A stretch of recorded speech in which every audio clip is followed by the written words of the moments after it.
Hi, and welcome to the ENTJ podcast. I'm Dan, and on the Myers-Briggs personality test, I'm an extroverted, intuitive, thinking, judging personality type. Maybe you've recently done a personality test and you've discovered that you're also an ENTJ.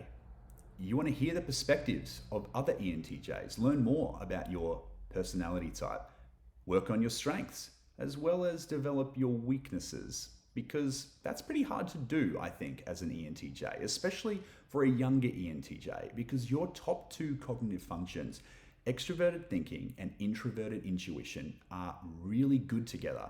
They can help you be successful in a lot of different situations. However, I've learned to mature as an ENTJ by appreciating the other cognitive functions, the ones that aren't so high up in my stack, that don't come naturally to me.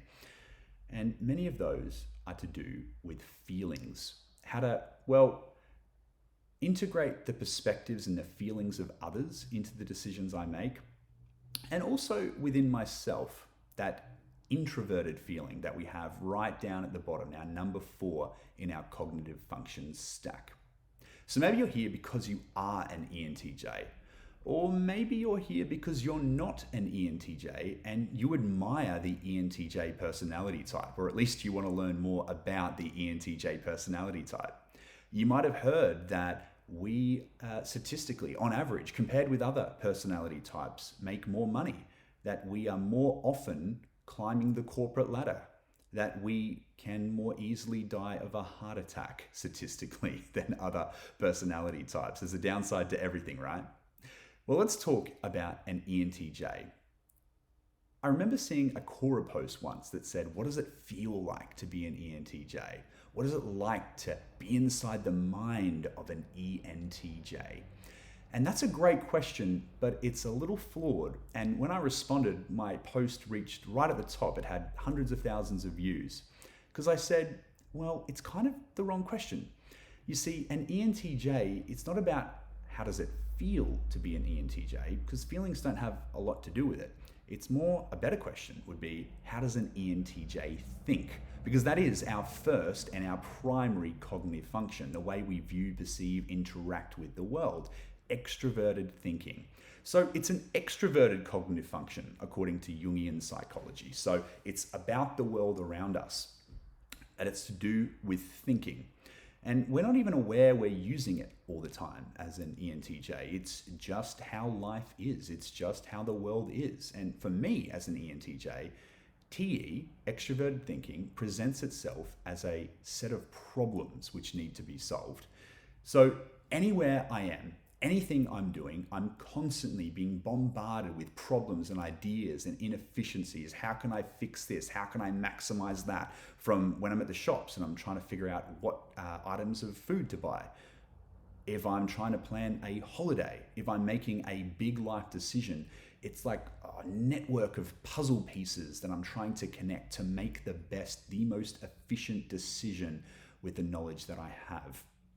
Now, that can be kind of annoying in a work environment because I might pick out the inefficiencies at work quicker than other people. That's the advantage of having TE. Compared with other cognitive functions, you do pick up inefficiencies. You do pick up the things that need to be fixed more quickly than other personality types.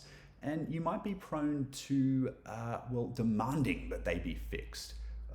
When maybe you should be focusing on other things. Maybe you should be considering the feelings of the people who are involved with the problem you're wanting to fix, right? So that's TE. I experience it as problems to be solved constantly, 100% of the time. And my second cognitive function, NI, really helps me make decisions more effectively. You see, I think NI, at least for an ENTJ, helps me predict the future. Now, what do I mean by that? Well, it's not some sort of mystical thing. It's just that NI is an introverted function that's very analytical. So I get philosophical. I ask a lot of questions about the world around me at the same time as I'm making decisions in the world around me. And I try to break anything down into its constituent parts. I'm trying to analyze, I'm trying to find the connections. And when I do that, I can then apply those connections, I can apply my analysis to the problems that I need to solve.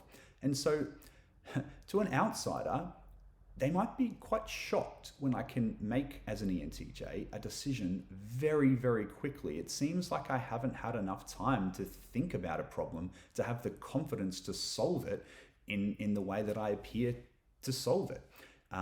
However, because I've spent some time thinking and analyzing situations and problems, when I'm presented with a new situation or problem, perhaps I've analyzed it already, or perhaps I've analyzed similar problems, and then I can quickly use that knowledge, that analysis, that introverted intuition to predict how to solve this problem. So yes, a ENTJ is concerned with solving problems, making the most effective, the most efficient decision in the world around them. They're thinking about the outside world.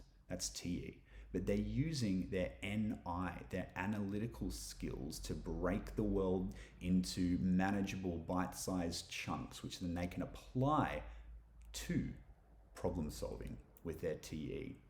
So that's a little bit about what it's like to live inside my head as an ENTJ. Maybe as an ENTJ, you've experienced a similar thing. Maybe you can relate to some of the things that I'm talking about today.